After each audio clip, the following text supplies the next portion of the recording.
Real quickly, upon peace, God willing we get peace, are you open to holding an election in your country? Yes, of course. We are open for election, yes. We have to do safety circumstances. And a little bit, we need to work in the parliament, because during the war you can't have elections, but we can do security. We need, maybe, how to say, we need a truth, yes, everywhere, in the battlefield, in the sky, in the sea, yeah, to make possible for people to do democratic, open, legal elections. So you say we're ready. during the war you can't have elections.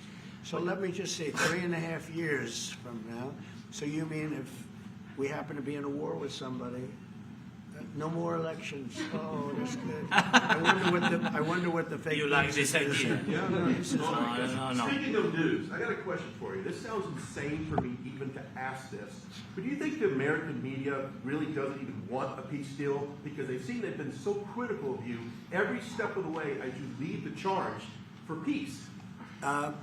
It's an amazing phenomenon. I said that if in the settlement you got Moscow, St. Petersburg, and thousands of miles around them, they would say, I made a bad deal. The level of hatred and animosity is incredible. Not with all. I mean, we have great people up here. We also have terrible people up there that I think are told what to say. But, you know, in solving all of these wars, they don't even write about it. You know, I saw major wars. I saw wars that have been going on for 31, 35, and 37, and a couple of quicker ones.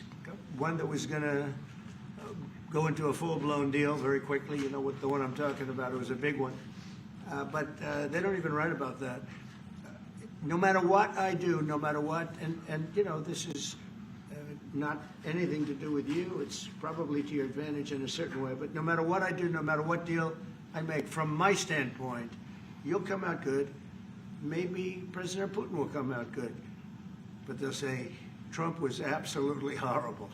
It's just that, and I've lived with that for a long time. I've lived with it since just before the first election.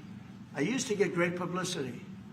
Now I get the worst publicity anyone's ever gotten in office, but I won in a landslide, so that people understand. They're the only ones that count, ultimately. But I've also had great reporters. I've had journalists that are very good.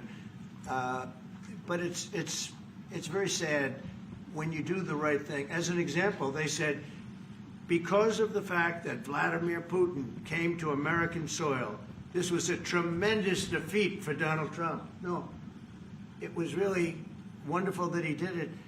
It was a hard thing for him to do, to be honest with you. It was the opposite of what they said, but they said it. Now, if he didn't come, they'd say that was also bad for Trump. You know, there's no way.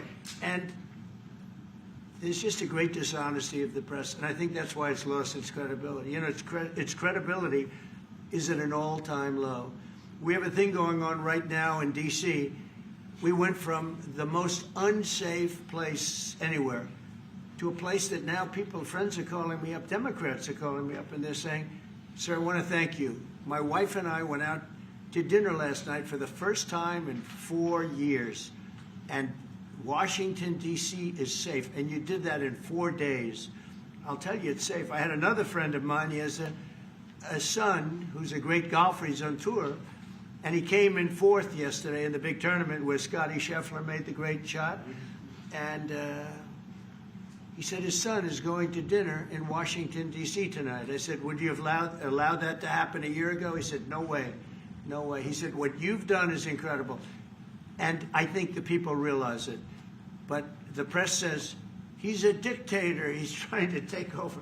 No, all I want is security for our people. But people that haven't gone out to dinner in Washington, D.C. in 2 years are going out to dinner. And the restaurants the last 2 days were busier than they've been in a long time. Thank you for the question.